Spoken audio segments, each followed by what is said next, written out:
আচ্ছা, একটা খোতমোটে সরকারি পিডিএফ থেকে কিভাবে একটা সহজ ভিডিও বানানো যায় ভাবছেন? আজকের এই এক্সপ্লেনারে আমরা ঠিক সেটাই করব। বাংলাদেশ সরকারের জারি করা নন প্রফিট বা অলাভজনক প্রতিষ্ঠানের নতুন পরিপত্রটা নিয়ে অনেকেরই মাথা ব্যথা। প্রথম দেখায় আইনি ভাষায় ভরা একটা কঠিন ডকুমেন্ট মনে হলেও আজ আমরা এই পিডিএফটাকেই একদম ধাপে ধাপে সহজ ভাষায় আপনাদের সামনে তুলে ধরব। তাহলে শুরু করা যাক। ঠিক এই স্ক্রিনে এখন যা দেখছেন সেটা থেকেই আসলে সবকিছুর শুরুপাত। এটি হচ্ছে registrar of joint stock companies and firms, বা যাকে আমরা সংক্ষেপে RJSC বলি, তাদের থেকে আসা সরকারি পরিপত্র। স্মারক নম্বর 6539। জানুয়ারি 2026-এ জারি করা এই নির্দেশনাটায় আসলে কি বলা হয়েছে? কোনো রকম বিভ্রান্তি ছাড়াই আজ আমরা একদম পয়েন্ট ধরে ধরে এর ভেতরের আসল ব্যাপারগুলো বের করে আনব।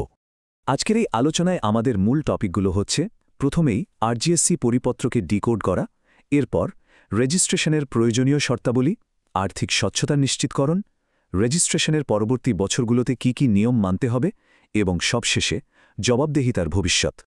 এবার আসা যাক আমাদের প্রথম ধাপে, ডিকোডিং দি RJSC সার্কুলার। কথা হচ্ছে, এই নির্দেশনা আসলে কাদের জন্য? মুখ্যত 4 ধরনের প্রতিষ্ঠানের আওতায় পড়ছে: সোসাইটি বা সমিতি, ফাউন্ডেশন, ট্রাস্ট এবং ক্লাব। এই পরিপ্রেক্ষে মূল উদ্দেশ্যই হচ্ছে এই নির্দিষ্ট 4 ধরনের প্রতিষ্ঠানের শুরুতে নিবন্ধন বা রেজিস্ট্রেশন এবং বছরের পর বছর তাদের কার্যক্রম চালিয়ে যাওয়ার যত নিয়মনীতি আছে তার সবকিছুকে একটা সুশৃঙ্খল কাঠামো মতে নিয়ে আসা, যাতে করে সবগুলো প্রতিষ্ঠান আইনের মোতাবেক ঠিকঠাকভাবে চলতে পারে। এবার চলে যাচ্ছি দ্বিতীয় ধাপে, এসেনশিয়াল রেজিস্ট্রেশন রিকোয়ারমেন্টস, মানে নিবন্ধনের জন্য আসলে কি কি লাগবে। এখানে একটা মজার ব্যাপার খেয়াল করুন।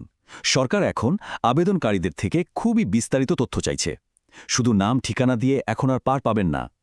আবেদনকারীর নাম, পিতামাতার নাম, বর্তমান ও স্থায়ী ঠিকানা, NID নম্বর এবং জন্ম তারিখ এসব তো লাগবেই।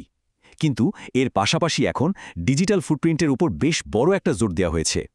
আপনার রেজিস্টারকৃত মোবাইল নম্বর, ইমেইল অ্যাড্রেস এবং সবচেয়ে গুরুত্বপূর্ণ ব্যাপার হল ইটিন বা ট্যাক্স আইডেন্টিফিকেশন নম্বর দেওয়া কিন্তু বাধ্যতামূলক। ইটিন ছাড়া কোনো আবেদনই গ্রহণ করা হবে না। বুঝতেই পারছেন, নিখুঁত একটা ডিজিটাল প্রোফাইল তৈরি করাটাই এখানে মূল লক্ষ্য। চলুন দেখে নেই প্রয়োজনীয় কাগজপত্র দাখিলের ক্রমটা আসলে কেমন। প্রথম ধাপে একটা সাবস্ক্রাইবার পেজ তৈরি করতে হবে, যেখানে প্রতিষ্ঠাতাদের স্বাক্ষর ও ছবি থাকা চাই। দ্বিতীয় ধাপে অফিসের ঠিকানার প্রমাণস্বরূপ ভাড়া চুক্তি বা রেন্ট এগ্রিমেন্ট, আর নিজস্ব জায়গা হলে তার মালিকানার প্রমাণপত্র জমা দিতে হবে। শুধু ঠিকানা মুখে বললে বা কাগজে লিখে দিলেই হবে না, তার আইনগত প্রমাণ লাগবে একদম। আর তৃতীয় ধাপে প্রতিষ্ঠানটি যদি ট্রাস্ট হয়, তাহলে কিন্তু অবশ্যই একটি রেজিস্টারকৃত ট্রাস্ট ডিড দাখিল করতে হবে।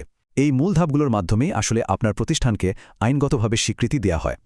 আমাদের তৃতীয় অংশ, ইনশিওরিং ফিনান্সিয়াল ট্রান্সপারেন্সি, মানে আর্থিক স্বচ্ছতা নিশ্চিতকরণ। এই নির্দেশনাটা কিন্তু খুবই তাৎপর্যপূর্ণ। দেখুন, প্রতিষ্ঠানের উদ্দেশ্য এবং সদস্যদের চাঁদার হারকে সরাসরি 1860 সালের সোসাইটি রেজিস্ট্রেশন আইনের সাথে যুক্ত করে দেয়া হয়েছে। এর মানে কি দাঁড়ালো? এর মানে হচ্ছে প্রতিষ্ঠানের উদ্দেশ্য অবশ্যই সেই 1860 সালের আইনের 20 ধারা অনুযায়ী হতে হবে, আর সদস্যদের থেকে যে চাঁদা বা সাবস্ক্রিপশন নেওয়া হবে তার হার নির্ধারণ করতে হবে ঠিক একই আইনের 15 ধারা মেনে। এটার ফলে আইনের সাথে সরাসরি একটা শক্ত ভিত্তি তৈরি হলো, যাতে কোনো রকম অনিয়ম না হতে পারে। আর্থিক স্বচ্ছতার ক্ষেত্রে সবচেয়ে বড় নির্দেশনাটা এবার খেয়াল করুন। হাতে হাতে নগদ টাকায় চাঁদা তোলা এখন থেকে পুরোপুরি বন্ধ। অবশ্যই ব্যাংকিং চ্যানেল বা ব্যাংকের মাধ্যমেই এই চাঁদা আদায় করতে হবে। শুধু তাই নয়, চাঁদা তোলার এই বিধানটি আপনাদের প্রতিষ্ঠানের রুলস অ্যান্ড রেগুলেশনসে একদম স্পষ্টভাবে লেখা থাকতে হবে। এটা কেন করা হয়েছে জানেন?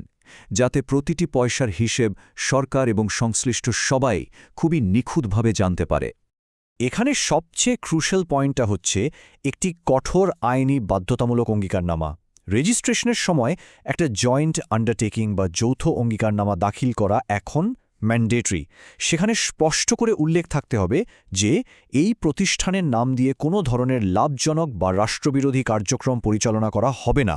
এটা আসলে এমন একটা আপোষযোগ্য আইনিগত সীমারেখা যেটা পার হওয়ার কোনো উপায় নেই। অলাভজনক প্রতিষ্ঠানকে যে সবার কল্যাণে ও তাদের মূল উদ্দেশ্যেই কাজ করতে হবে, ঠিক সেটাই সরকার এই অঙ্গীকারনামার মাধ্যমে পাকাপাকিভাবে নিশ্চিত করতে চাইছে। চতুর্থ অংশ, পোস্ট রেজিস্ট্রেশন অ্যানুয়াল কমপ্লায়েন্স, মানে নিবন্ধনের পর প্রতি বছর কি কি করা লাগবে। এখানে চমৎকারভাবে তুলে ধরা হয়েছে কিভাবে 1860 সালের আইনের নির্দিষ্ট ধারাগুলোকে বাস্তব এবং বছরভিত্তিক কার্যক্রমে রূপান্তর করা হয়েছে। টেবিলটার দিকে একটু খেয়াল করুন।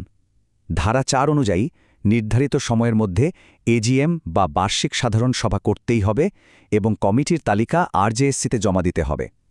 এরপর ধারা 12 অনুযায়ী যদি কখনো মেমোরেন্ডামে পরিবর্তন আনার প্রয়োজন হয় তাহলে বিশেষ সভা বা স্পেশাল মিটিংয়ের বিধান মানতে হবে। আর সবচেয়ে গুরুত্বপূর্ণ, ধারা 15 অনুযায়ী সদস্যদের ভোটের অধিকার নির্ধারণ করার জন্য ওই যে ব্যাংকের মাধ্যমে চাঁদা আদায় করা হয়েছিল তার ব্যাংক স্টেটমেন্ট দাখিল করতে হবে। একদম স্পষ্ট কঠোর নির্দেশনা, তাই না? শুধু যে টাকা পয়সা লেনদেনের বিষয়ে তাই কিন্তু নয়, অভ্যন্তরীণ নেতৃত্ব বা কমিটিতে কোনো ধরনের পরিবর্তন আসলেও সততা বজায় রাখতে হবে। ধরে নিন কার্যবাহী কমিটির কোনো সদস্য পদত্যাগ করেন বা তার পদবীর পরিবর্তন হল, সেক্ষেত্রে সেগুলো যথাযথ প্রমাণসহ রেজিস্ট্রারের কাছে দাখিল করতে হবে। এর মানে হচ্ছে যে কোনো ধরনের কাঠামোগত পরিবর্তনই সরকারি দপ্তরে প্রমাণসহ নথিভুক্ত থাকতে হবে। কোনো কিছুই আর লুকিয়ে বা গোপনে করার সুযোগ নেই। এবং আমাদের শেষ অংশ, দ্য ফিউচার অফ অ্যাকাউন্টেবিলিটি। তবে এখন সবচেয়ে বড় প্রশ্নটা আসে, সরকারের এই কঠোর নির্দেশনা এবং বছর শেষে নিয়মিত হিসাব জমা দেওয়ার এই কঠোর ব্যবস্থা কি আসলেই একটা স্বচ্ছ নন প্রফিট সেক্টর গড়ে তুলতে পারবে? এই বিশাল প্রশ্নটা এখন ভাবার মতন বিষয়। তবে এটা নিশ্চিত যে প্রাথমিক নিবন্ধন এবং এই নিয়মিত কমপ্লায়েন্সের কঠোর ব্যবস্থা আগামী দিনগুলোতে এই প্রতিষ্ঠানগুলোর কার্যক্রমে অনেক বড় ধরনের স্বচ্ছতা এবং আইনগত বৈধতা নিশ্চিত করবে, এটাতে কোনো সন্দেহ নেই। আশা করি যারা ভাবছিলেন এই আইনি পিডিএফ থেকে একটা ভিডিও বানাও, তাদের জন্য আমাদের আজকের এই এক্সপ্লেনারটি খুবই উপকারী হবে। এই খতমোটে আইনি ডকুমেন্টের মূল কথাগুলো আশা করি এখন সবার কাছেই জলের মতো পরিষ্কার। আগামীতে এমন আরও ইংগেজিং বিশ্লেষণ নিয়ে হাজির হব। সেই পর্যন্ত সবাই ভালো থাকবেন।